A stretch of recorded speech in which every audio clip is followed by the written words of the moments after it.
I'm Rebecca Wilhelm. And I'm Mary Quigley. Welcome to the Hoosier Myths and Legends podcast, where we explore the strange, the mysterious, and the haunted history of the Hoosier State. When you think of Indiana, you might picture cornfields, basketball, the Indianapolis 500, or famous names like John Mellencamp and Michael Jackson. But Indiana is more than what first comes to mind. Beneath the surface lies a rich history filled with ghost stories, forgotten legends, and tales that have been passed down for generations. For all 92 counties of Indiana, Becky and I are uncovering the folklore, mysteries, and chilling stories that make Indiana unique. If you love tall tales, haunted places, and things that go bump in the night, then this is the podcast for you. So lock your doors, grab a cup of coffee, and get comfortable, because we have a story for you. Take a trip with us to Ripley County, Indiana. Today's episode's a little different. We're turning the microphone over to the next generation of storytellers. My 10th grade honors English students dove deep into the folklore, legends, and some of the darkest history of Ripley County, and honestly, they absolutely delivered. From shape-shifting ghosts along Bloody Run Road to grave robbers creeping through the cemeteries of Versailles under the cover of darkness to one of the most disturbing vigilante stories in Indiana history. These are the kinds of tales that linger long after the story ends. Some are legends, some are historical facts, and some fall somewhere in between. So grab yourself a cup of coffee, lock your doors, get comfortable, and join us as we explore the myths and legends of Ripley County, Indiana.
Today's episode is brought to you courtesy of the 10th grade honors English class of Milan High School in Milan, Indiana, where I have proudly taught English language arts, film literature, and student media for the past 4 years. I have to say that your students did an amazing job. You know what, Mary? I think so too. I'm really proud of them.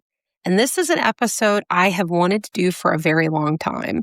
We've both been excited about this one. So I got to give a quick shout out to my boss, Ryan Langferman, for never thinking my ideas are too crazy.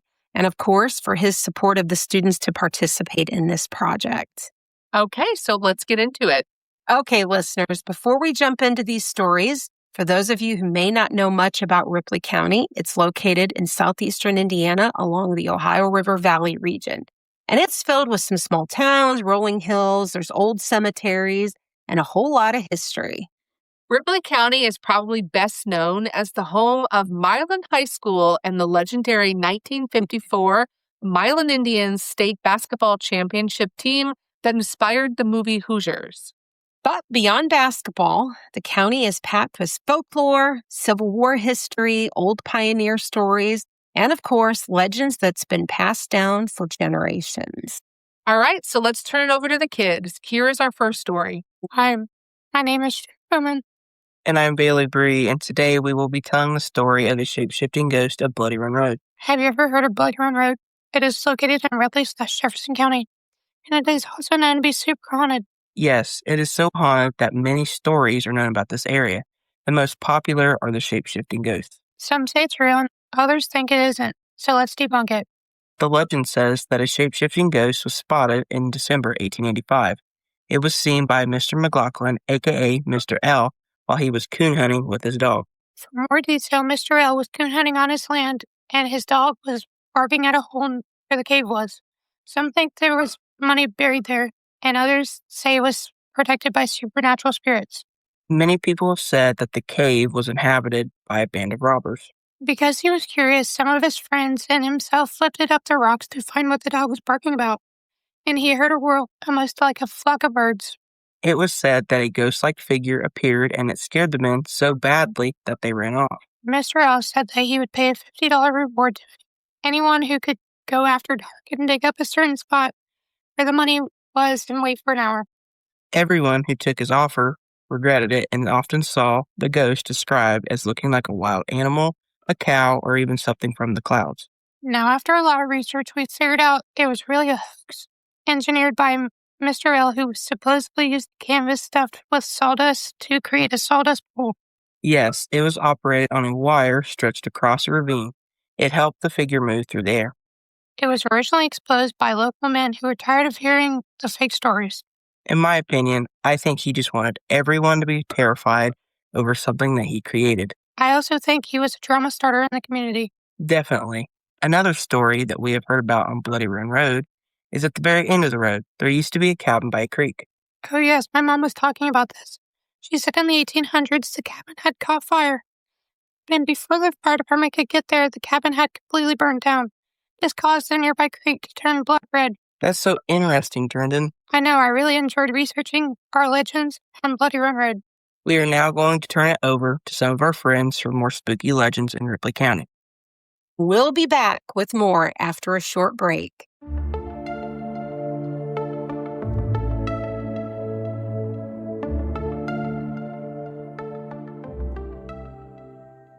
Before we get back to the episode, we wanted to tell you about something new we're putting together for our listeners. It's an online book club focused on Indiana authors, Indiana-related books, local history, folklore, mysteries, and of course, stories with a Hoosier connection. The book club will live in a Facebook group, so you can join from anywhere, read along at your own pace, and be part of the conversation when a book catches your interest. Some months might feature local history, some might feature fiction, some might lean spooky, strange, or legendary, but the heart of it will always be Indiana stories and the people who tell them. So if that sounds like something you'd enjoy, we'd love to have you join us. You can find the link in our show notes or watch our Facebook page for more details as we get the group started. Come read with us, talk books with us, and help us celebrate Indiana authors and Indiana stories. Now, let's get back to the episode. We're back with another legend. Here is our second story of the episode. The Resurrectionists of Versailles. In the middle of the 19th century, Versailles was still known as a young town. Townsfolk were settling, building homes, and making a living in southeastern Indiana. Yet death has always been a familiar part of life. Cemeteries filled quickly, and people were promised their final, peaceful resting place. But not everyone saw the graves as a calm place for burial. Medical students from the United States had a growing demand for cadavers, real human bodies that were donated to science for medical education. Legal sources of cadavers were short in supply, so an illegal market was established. They were called the Resurrectionists, people who dug up the deceased from their resting place and sold the bodies to doctors and institutions.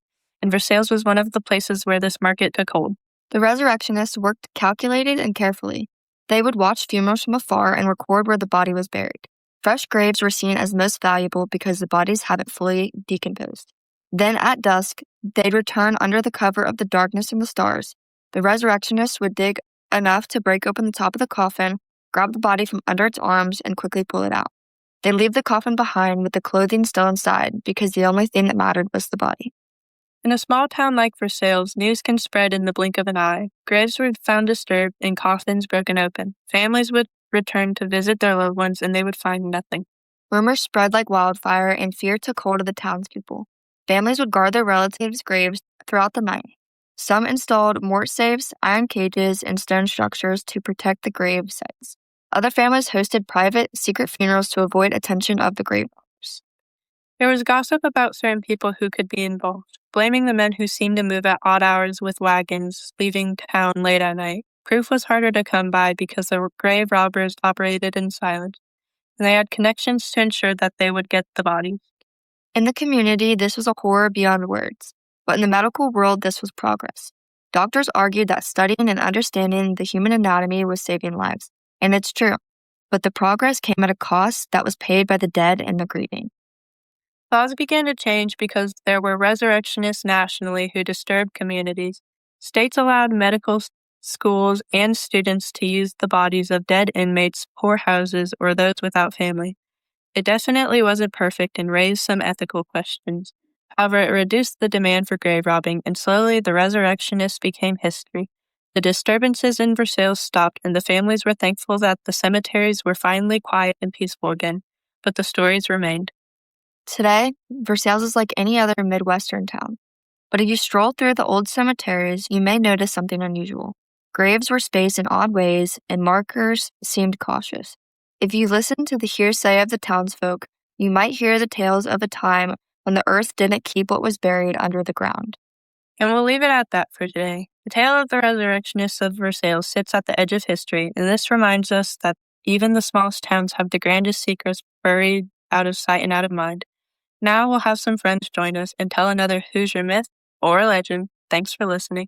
So I absolutely love that Brooklyn and Carly talked about this because one of the most well-known grave robbing legends from Ripley County is probably Gordon's Leap. Yes, and there is actually a historical marker about the incident at the intersection of East 2nd North Street and Northeast Street.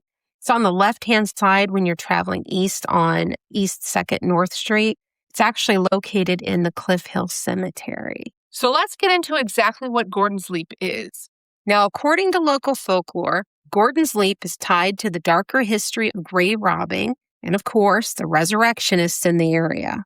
In 1846, 3 medical students, John B. Glass, Jonathan W. Gordon, and Bernard Mullen, attempted to exhume and autopsy a recently deceased man that was buried there. Now, townsmen were alerted. Glass ended up plummeting nearly 100 feet into a deep ravine that's just north of where the historical marker is. Now, that spot, guys, is now the Versailles Lake, which, of course, is located in the Versailles State Park.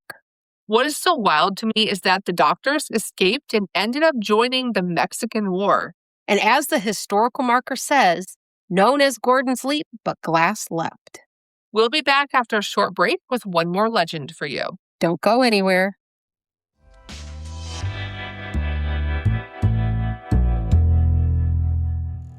Are you an Indiana small business owner looking to reach a wider audience? Consider partnering with the Hoosier Myths and Legends podcast directly to advertise your business. Our listeners are passionate, engaged, and love supporting local businesses just like yours. By advertising with us, you'll connect directly with a community that values what Indiana has to offer. Promote your business with the Hoosier Myths and Legends podcast and watch your customer base grow. Ready to make your mark?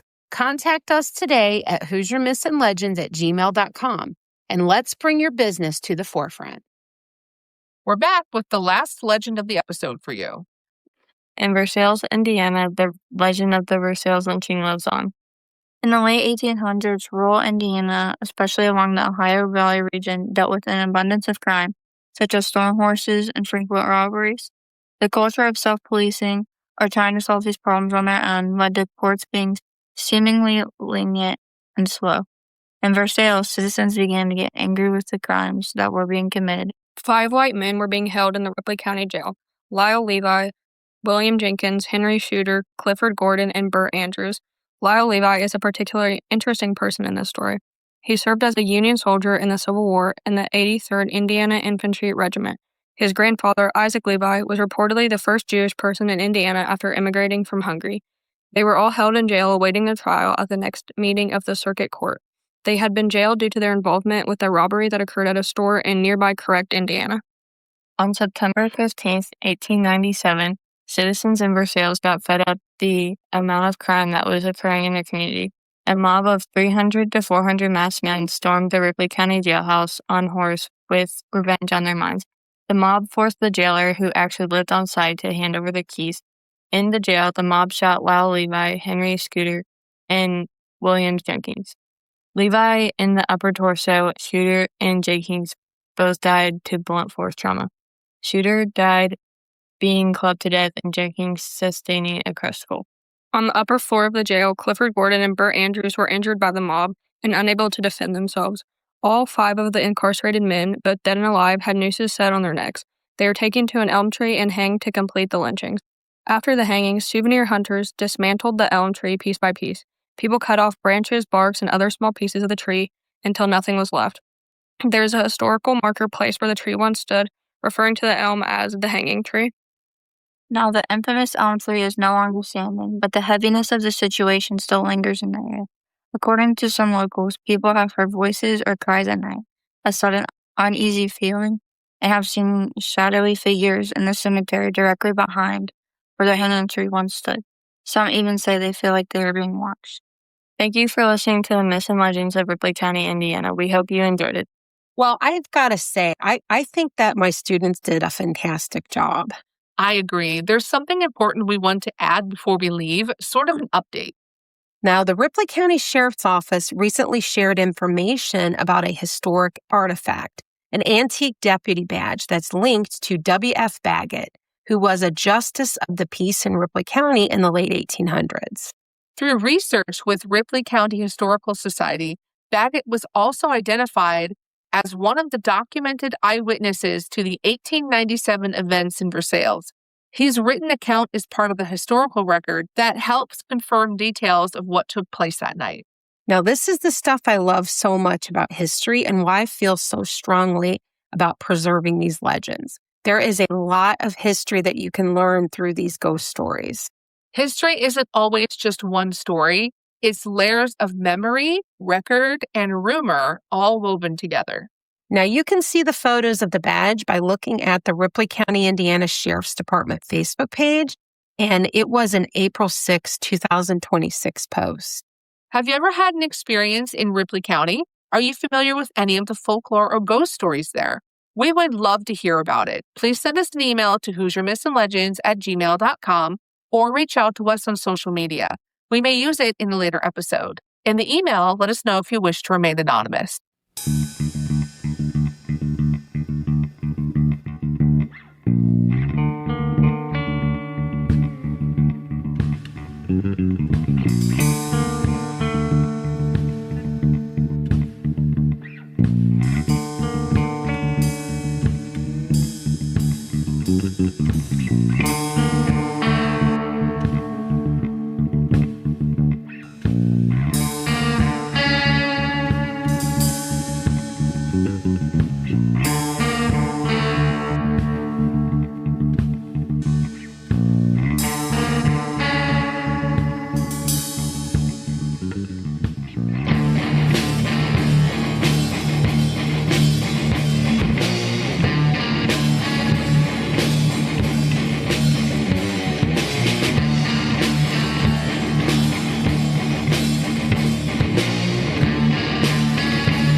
To see our source material, please visit our website, HoosierMythsandLegends.com. You can find us and follow us on Facebook, Instagram, and TikTok. Hoosier Myths and Legends is a Quigley Productions podcast. Our theme song was written and recorded by Wet Blanket. The song title is Taxidermy Race Car. And as always, stay spooky.